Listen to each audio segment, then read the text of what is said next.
al Estado establecido en la Constitución, a partir del poder, la fuerza, el poder de fuego, de las armas, del narcotráfico, pero también de su capacidad para conseguir aliados sociales, poblaciones enteras a las que benefician de múltiples maneras: carreteras, iglesias, bancas, parques, escuelas, créditos incluso, y hasta festejos para niños, cumpliendo labores que le corresponden al Estado Nacional. Y no es aislado este hecho, ocurre en muchas partes del país. Como si estuviéramos entonces, cuando tú preguntabas, ¿qué sigue? ¿Qué es lo que sigue? Si lo último era el ejército. Y Miguel Ángel dice, con mucho tino, ¿este señor ya se dio cuenta de que lo que sigue es sentarse a dialogar políticamente? Bueno, es lo que propone la Tota presuntamente. Y el jefe de inteligencia de la DEA dice, por supuesto que no deben de negociar. Nos gustaría preguntar en todo caso a los Estados Unidos cómo le hacen ellos para, teniendo un nivel de consumo muy superior al nuestro, no tienen un correspondiente de violencia. Porque si hubiera esta correlación estarían como en Irak o peor, porque ahí vaya que sí hay consumo y vaya que el número de adictos es muy superior al nuestro. Que nos pasen la receta, ¿no? Es decir, tienen el problema de consumo, pero no se traduce en el problema de violencia que tenemos nosotros, no se distribuye la droga solita, tienen productores de marihuana y de otras drogas adentro de su territorio, no todo es importado, y sin embargo no vemos la violencia que tenemos aquí en México. Y no está, el país, que ese es otro de los enormes costos, que de pronto no siempre están presentes, no está el país volcado en esa guerra. ¿Y sí, uno de los costos enormes de esta falla estratégica de la guerra contra el narco es cuando uno se pone a pensar qué tanto de esfuerzo el gobierno federal dedica todo el día a ella, cada día a ella, y qué tanto dedica a enfrentar la crisis económica, a plantear opciones de salida, a estudiar posibilidades de detener la caída brutal del empleo, el poder adquisitivo del dinero, el tratar de reactivar la planta productiva, el mercado interno.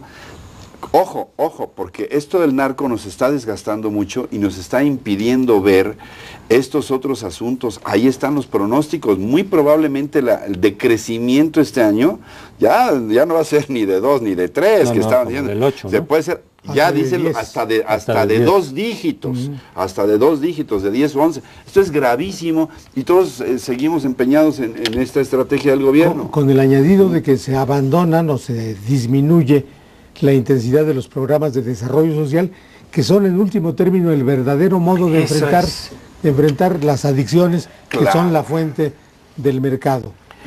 No hay una política para jóvenes, no hay una política de integración social que favorezca la apertura de horizontes para los muchachos que, al no tenerlos, son víctimas fáciles de la adicción y del narcomenudeo. Y de ser cooptados por el propio. Y eventualmente 2 millones de jóvenes, que es un dato brutal, que están en edad de trabajar y que ya salieron graduados de sus escuelas, que no tienen ninguna oportunidad de empleo. Hemos cancelado su futuro, punto. Es terrible, terrible. Esta enumeración de ausencias de la causa social es el trasfondo de la delincuencia.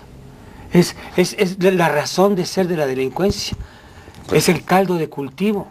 No solamente es el descuido de no gobernar atendiendo esas necesidades, sino no ver el delito como producto de una descomposición general. Eso se vio muy claramente en los países de la antigua Unión Soviética, en Rusia misma, cuando se desmontó el Estado que proveía de satisfactores a la sociedad, se incrementó la delincuencia por falta de este sustrato social que daba cohesión a la población. Eso nos está ocurriendo. Y en realidad, cuando hemos dicho, pues, muchos de los críticos de esta estrategia, que no nos gusta la forma, no nos parece práctica, no nos parece eficaz, no se trata evidentemente, como lo quiso plantear por ejemplo el PAN durante su campaña, que estemos a favor, digamos, de la delincuencia, o que estemos a favor de, ni siquiera, de los acuerdos, de pactar, de lo que habla la Tuta, sino que hay estrategias alternativas que pueden ser menos costosas en términos de violencia e inseguridad